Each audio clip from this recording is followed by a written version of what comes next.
hyvä kansainvälistä aseksuaalisuuspäivää.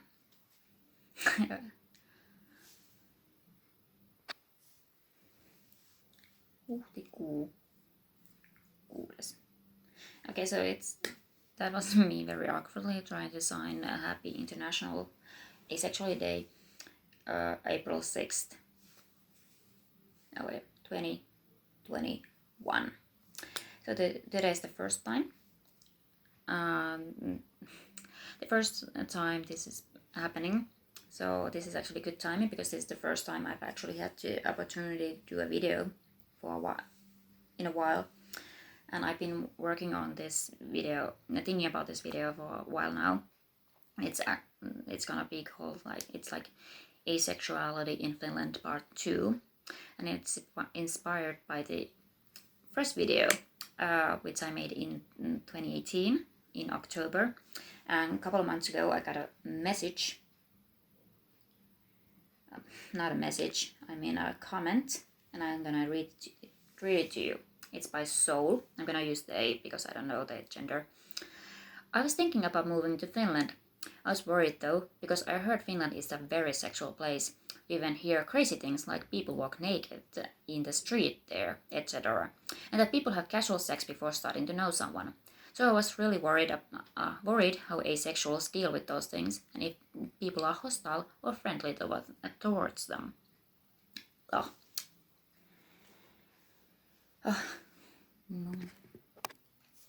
This video is gonna be a little chocky because of my weird editing skills, my lack of them. So basically there's gonna be 3 sections, 3 things in that message that I need to deal with. First off, it's the dating and the casual sex stuff. Then there's nudity stuff, and finally how people react to asexuality in Finland. So, first of all, I have never really dated or tried to have sex or even really put myself into those situations where that might be a possibility or likely to happen. Like even before I realized I was asexual, I just didn't put myself into those situations. So, which is why we need more voices talking about these things, because I can't talk to you about what it's like to try to date in Finland while taking the sex stuff out. As far as I know, casual dating is common in Finland, as is casual sex, and you can incorporate them. Like people still get married and have commitment to each other, but it might be like a lot of like what I've seen from watching videos of foreigners coming to Finland, or even Finns talking about how it's like to date in Finland. It does have this aspect of casualness, like people might be basically together for a couple of years before they start calling each other boyfriend or girlfriend, or they might not like really care about getting married, because like I'm sure there are benefits getting married in Finland, but they are not like as obvious as like in America. Like there's some tax benefits, but not that much, and like recognizing of paternity and maternity has become more simple these days. So like you don't necessarily have to get married, and like actually, before I was even starting my questioning process of realizing that I'm demisexual and then later demi-romantic, a friend of mine on Tumblr actually asked, "What's like how people in Finland react to casual sex or whatever?" And so I was like, "I have no idea. I will do research." And that was that's like about 10 years ago already. So there was back then a recent study that found basically that like Finns have a lot of casual sex, and the one theory was because there's low population density, so it's like if you find someone you want to have sex with and they want to have sex with you, you won't have as many opportunities for that, so you are likely gonna have casual sex. whereas in France, there's a lot more people living close together, so if they want to have sex with each other, like this, it's a whole weird supply and demand thing that, like, if there's low supply, then you will take it. Like in France, there's high population density, so you have possibly have more opportunities of finding people who want to have sex with you than you, and you want to have sex with them, so they are not as likely to actually take advantage of that situation or something like that. Very weird. I don't understand any of that. But so I have personally mostly stayed away from any of that kind of situations. Like a couple of years ago, probably 2019, I was actually in Helsinki during the the Pride Week. And so of course, one of the hostels I stay in Helsinki is actually really close to the main gay bar in the country, the most famous gay bar in the country, DDM, Don't Tell Mother. And of course there was gonna be Pride events, and like I'm asexual, and like I maybe like would have gone there to like celebrate Pride in that way, but I thought, like, do I want to? No, like, no offense to anyone who does that, and like, you enjoy yourself or whatever, but I just don't really want to put myself into that situation, those situations where I have to even possibly be flirted with, or someone might be interested in me. Like, I just never really wanted to put myself in that position, even before I realized quite what's the situation with me. And then there's the my romantic history is very short and easy to explain. Like, I had a long distance boyfriend when I was 18, 19, and there was a lot of red flags. It always happened only on email because it was a long time ago, and it was very awkward and lots of red flags and not a good thing. And then I've like gone on a date, I've been flirted with, I've made out with a guy, and like that's basically it. And a lot of that's happened through no initiation on my part, so I don't really know how this works. But I did just find, like, in 2019, there was actually an article about, and there was a podcast series related to that by Yle, YLE, that talked to various asexual people about their experiences, Finnish asexual people, called Viimeinen perversio. That's a terrible name. It's the last perversion. What it is, something like the permission not to have sex or do not want sex, something like that. So if I can now understand how to add things or link things, I can put them down there, but those are all in Finnish. But like, you can probably Google translate the article and get some kind of idea, more perspectives on what it's like to be asexual and try to date in Finland. Or if you're just interested in how dating is in Finland, I just suggest watching videos about people talking about dating in Finland. Like, there's lots of foreigners, and like, I think Aleksi himself, he's a famous, no, not famous, but he's a prominent Finnish YouTuber who makes videos about Finland. He's probably done stuff on dating, and I can maybe put some other ones down there if I know how to, if I understand how to link things. But so basically, I'm not the person to ask what it's like to date in Finland, because I do not know. Then there's the second part, nudity. Like, no. I'm gonna reread the nudity section when I get the right code. Is Finland a very sexual place? No. Not the way a lot of other places is, because like one of those things that when people do YouTube videos on YouTube and talking about the experiences and the differences between Finland and wherever they are from, the women, they are very likely to mention that there's very little catcalling in Finland. Like, in Finland, catcalling is only basically done by drunken men during the weekend at night. and it's not that it's a fun experience, of course not. Uh, but like I wish I remembered her name. It's Torontoland, something. This I will look it up, and this it I will look it up actually. Yes, it's the YouTuber is Taranto, Tarrnto. She was in Finland a couple of years ago from South Africa, and she made the video that like, yeah, Finnish men might catcall you when they're drunk, but in South Africa it happens all the time.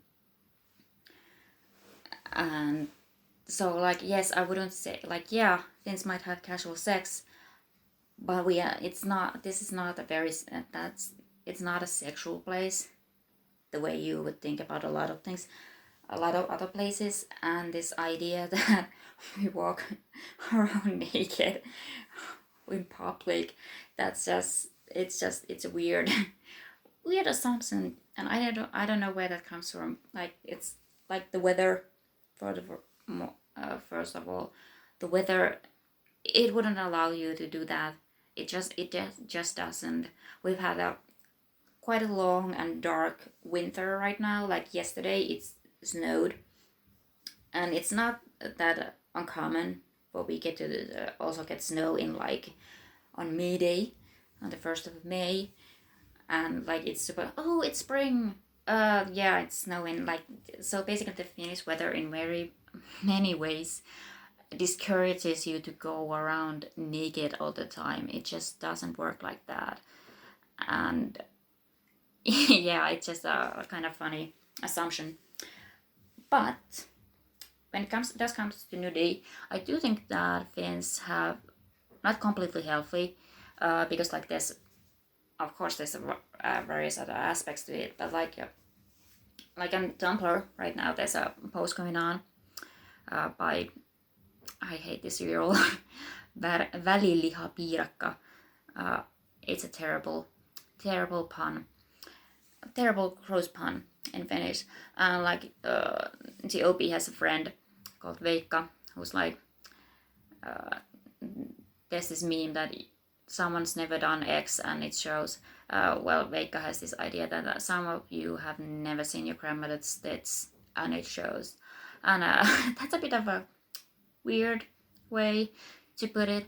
But I think, but the idea is that in Finland, from a young age, you are going to be going to the sauna, and you're gonna be naked, and you're gonna be with family members, whether it's the same gender as you are, or mixed gender, or whatever. And it's very much, it's kind of still very binary, unfortunately. So I can't get into that now. But basically the idea is, from a young age, even if you're a little boy or raised as a little boy, you are going to go to the sauna with your mother or your grandmother, possibly your aunt or whatever family members, maybe cousins. You're gonna go to the sauna, and you're gonna see a lot of naked bodies, and it's no big deal, because sauna isn't supposed to be a sexual place. Now I will grant that for queer people, especially gay men, sauna has had a sexual history, and it has been a somewhat sexual place, but it's not actually supposed to be a sexual place, even though media sometimes makes it seem like that. Like the movie A Moment in the Reeds, very lovely movie, except for the fact that there's a sex scene in the sauna, and Sita Salminen wrote a book of sexy short stories, and one of them has a sex scene in a sauna between two women. And like, yes, I do understand that sauna has that. It also has a sexual history, but it's not supposed to be a sexual place. It's a it's not, in some ways it's a spiritual. Like the sauna is a very important thing in Finland. It's a healing place. It's a calm place. It's just many. It's very many things. and you're naked. And because of sauna, you're gonna see naked bodies. You're gonna see a variety of naked bodies. And the point, actually, about the Veikko's point about some people haven't seen the grandmother's tits, and it shows, is the fact that if you first or main exposure to naked, basically female or aphab bodies, is porn or sex scenes in movies or whatever on TV, then you're gonna have a very warped view of what the body is gonna look like once it ages, and or how normal bodies are supposed to look like. Like I was just thinking, my body is weirdly shaped, and like I don't. It doesn't bother me because I don't want anyone to see me sexually or whatever, so it doesn't really matter for me. But basically, the idea is that when you grow up and see lots of different type of naked bodies, it it demystifies them. It just shows you that bodies they are things. It's for you to live in and move through the world, and you don't have to. It doesn't have to be a sexy thing. Like it doesn't always have to be sexual, and of course, it can be sexual. Like there are contexts, and a sauna, a naked body isn't supposed to be a sexual thing. Or in the changing room, like if you go to if you go to a swimming hall or some kind of public place where you're gonna have to change your clothes, you're gonna see might see some nudity and lots of different bodies, and it's no big deal. You're not gonna see naked bodies in public, but you can see, like out in the street. But there are certain situations where you can see naked bodies, and it's no big deal because of the context, and it's not a sexual thing. Yeah, and like there's another joke about Scandinavian or Nordic filmmakers who like think the nudity is an important part of movies. And like I keep thinking about this movie Leijona sydän by Tomi Karkoski, Lion's Heart. I think it starts with Peter Frantzen and Jasper Pääkkönen. You might know them from the History Channel's Vikings series. Like they just run around naked. I think you maybe see a scene of a floppy dick, like something like that. So it's like, yeah, nudity is more common, and it's more casual, and it's more understanding that there are contexts when the naked body is just a naked body, that it's not sexualized. Of course, yeah, but it's still. So I'm not trying to make it the same, like Finns are completely non-sexualized or whatever. Although I do think that at one point, like I have jokingly thought to myself that maybe I consider myself to be a very, very Finnish person, like stereotypical Finnish person. And like maybe it's like I'm so Finnish that I kind of forgot that bodies are supposed to be sexual at some point. At some point. So yes, and the naked body is more accepted and it's more normal, and it's not always sexualized, but it's in situations it also is sexualized. But Finland as a whole is not a super sexual place, and I think that's it for that part. And then the third part, how is asexuality viewed in Finland? I'm gonna take a break.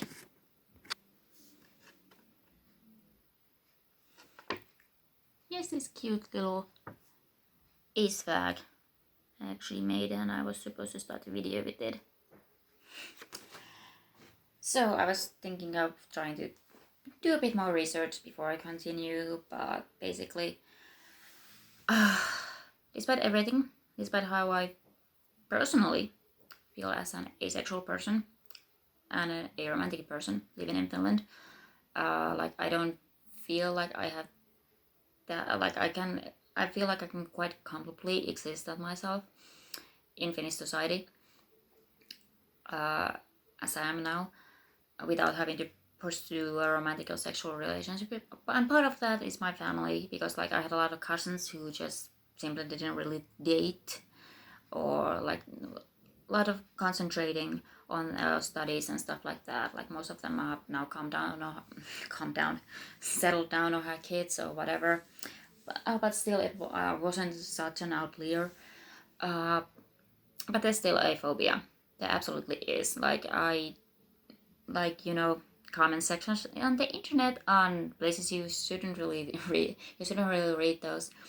But basically, it's not that long ago that someone on Suomi Tumblr, the Finnish part of Tumblr, made a post about like it's so frustrating when even the topic of asexuality, the possibility of asexuality is mentioned. Then it's like all these people come out of the woodwork in Finland and talk about like this person might not want to have sex with me or doesn't want to have sex or whatever. Like you're abusive if you're in a romantic relationship and don't want to have sex with them and stuff like that. Like it's like the aphobia exists in Finland as well. So it's not like so I don't know, like actually since I made the whatever video I've made, yes, apparently there is actually prominent, I don't know if he actually, so like one possibly prominent asexual person in Finland is the webcomic maker H.P. Lehkonen. They have made like the Immortal Nerd, Life Outside the Circle, and various other webcomics. At least some point, while she was making the Immortal Nerd, HB was identifying as an asexual, and one of the characters, Bella, is asexual, although and aromantic, because like the way Bella talks about things is very much rejecting romantic relationships and stuff like that, rather than about sex. Like the webcomic doesn't have that much sex in it, which I kind of can see that it was written by someone who was identifying as asexual at the time. I don't know whether he identifies as asexual anymore. I don't know. I should look into that. But at one point there was an asexual. I don't want to make this seem like I'm invalidating anything. But I just like the Immortal Nerd was done in between 2015 and 2017, and since then HB has come out as a trans mask, and I don't know whether that affected, and I haven't looked into his sexuality since then. I just saw some stuff about him being asexual at the time, and I'm sorry, my pronouns are all over the place because I didn't think to check what HP's pronouns are now. And then also there's a book series, Väki, which I just learned. It's a trilogy by Elina Rouhiainen, and like that one has a aromantic character who's also gender fluid. I don't know how the aromanticism plays out yet because I'm so I like the book, but I have other stuff to do and other stuff to read that I prioritize over it. So basically what that ramble is trying to say is like there's not that much in media there's not that much about asexuality.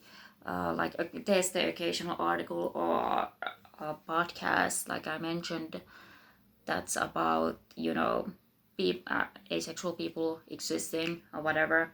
And then there's a couple of possible examples in media, like in fictional media, like I mentioned probably in the first video, I mentioned Ei Kiitos by Anne-Leena Härkönen, where one of the characters seems to be a gray ace, but that's not how he's framed, that's not the word it's used regarding to him. And then there's an issue that it's from the point of view of the wife and not the husband. So basically it's one of those like, oh, he wants to only have sex like once a month.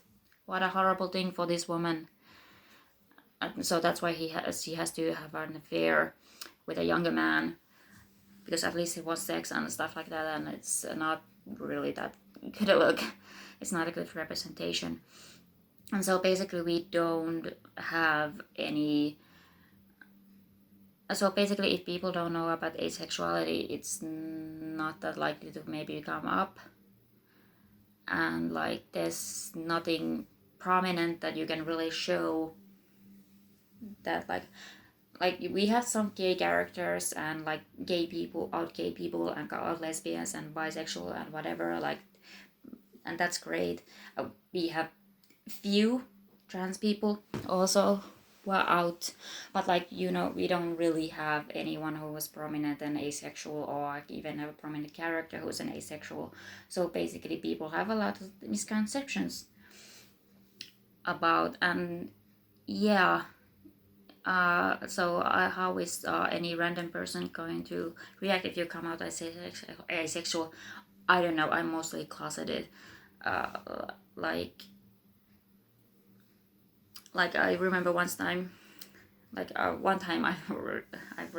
played Never Have I Ever once, and what was I? Oh yeah, there was some kind of like, have you ever fantasized about someone who's not who you're actually attracted to? Like if a gay man has a fantasized about a woman or whatever, and then someone actually brought, hey, is anyone here bisexual? And no one did, at least admitted at the moment, but at least that was nice. But like, no, there was no even consideration that there might be an asexual among them. So it's like, yeah. And then one time I was talking, and then there was one time I've like listened in on a conversation about coming out stuff, like how it's frustrating how you have to come out, because like the assumption is that, you know, you're straight and stuff like that. And so like, so basically I don't know, I've come out to a couple of people in real life, and no, but not in general. I'm not out in general. Like I don't know. It's a complicated thing, so I don't really know. So basically, the internet public's reaction to asexuality is aphobic, and aromanticism is aphobic. That's just how it is. That's how society is. Even if I personally don't necessarily feel any kind of systematic issues, even though there are. So basically, I can't really give you an answer. So basically, especially in the dating context, because I've never tried that. Actually, that's not true. I mean, my boyfriend wasn't Finnish. He was a foreigner. That's why it's for long distance. But I did at the time basically talk about the fact that my relationship with sex is a fluid thing, and sometimes I'm sex repulsed, and he was like, had a very aphobic reaction to that. So yeah, but this was 10 years ago, so it was and yeah, the guy had other issues, so I can't, he's not, and he wasn't Finnish again. So basically, this is very rambly, and I'm not quite sure what my point is, but basically, there's aphobia, as there is in everywhere. There's lack of information, there's lack of acknowledgement, there's lack of knowledge, there's there is. I'm not going to say that there isn't an assumption that sex is part of a romantic relationship, and that people don't have to navigate that issue if they are trying to date here. I'm just saying. So yeah, there are issues, and I can blanketly say that you should come out if you're gonna move to Finland, and you should like that you can just come out, and it won't be a big deal, because it most likely will be, and might affect your dating life, because sex is assumed to be a part of a romantic relationship in Finland, because of that's how society views things. So I don't know. It's there's hostility, and there might be acceptance, and I don't know. I will try to link these various things that I've talked about in the description, if I know how to do that. But so again, Viimeinen perversio by YLE is a good. There's a good article about various these probably I guess 8 different asexual people's experiences of living as asexual in Finland, and it's rather recent. And Finns can have casual sex. Finns can casually date. Are people gonna expect sex immediately? Some will, some won't. Is Finland especially a sexualized country? I wouldn't say so, because part of me feels like my asexuality is pretty finished. Yeah, this has been very rambly, but hopefully in some ways this has been useful or interesting or something. So, happy International Asexuality Day, and I will see you when I see you. Bye.